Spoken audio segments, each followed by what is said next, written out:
I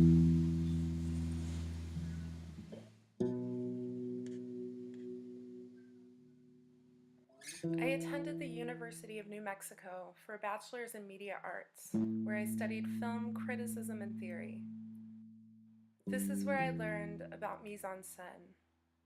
This is where I fell in love with the French New Wave and its experimental editing and guerrilla-style cinematography, where I fell in love with the innovation of German Expressionism for painting shadows onto the scenery in order to exaggerate lighting, and for the American filmmakers who took influence from those innovators of their past.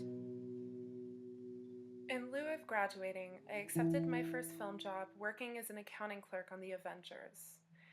I then received many more opportunities, and I moved up pretty quickly from there. To supplement my creative side, I started a couple of music projects with my husband and some of our friends, and I would DJ for events downtown. I volunteered to make flyers for some of the events we were hosting, and that led to making logos, which led to making merchandise. Then we began to sell that merchandise. I appreciated my job, but I didn't love it. I was surrounded by people who were professionally creative, and that's when I began to tell myself that I can do what they do.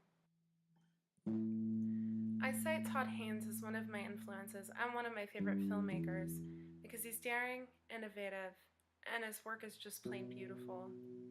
He focuses on identity and sexuality throughout different time periods and cultural eras, such as the glam rock era of the 1970s in Velvet Goldmine, or Far From Heaven, where he pays homage to Douglas Sirk, a 1950s melodrama film director.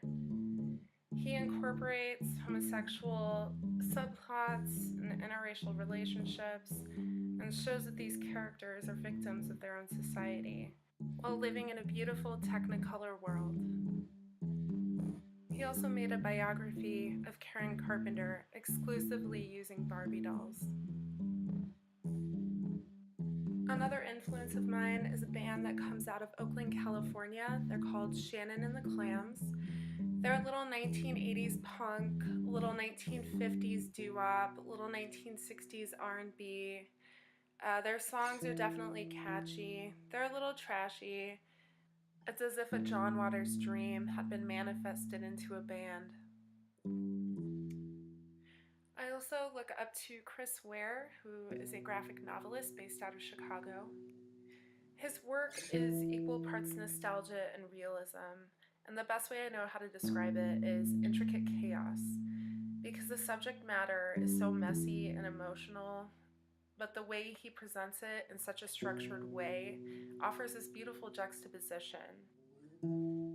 This is a logo I made for a friend whose family was having a matanza. The only requirement she had was I only use 4 colors, that I incorporate a pig, the Sandia Mountains, and a Zia symbol, and this is what I came up with.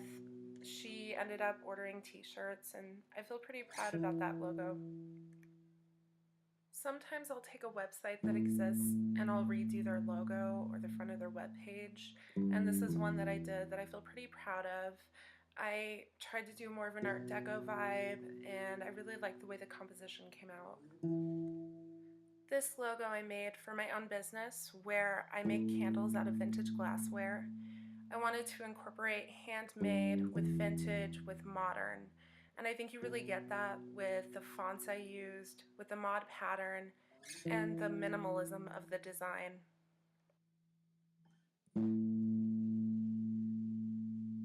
I think I have a really good eye when it comes to design, and once I start doing something, I only want to work harder at it.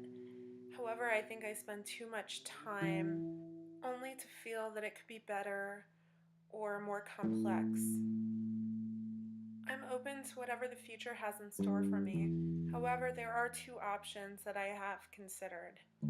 I could either go back to film and do graphic design there, or I could attempt to work as a freelance graphic designer, which would be difficult, but I'm up for the challenge.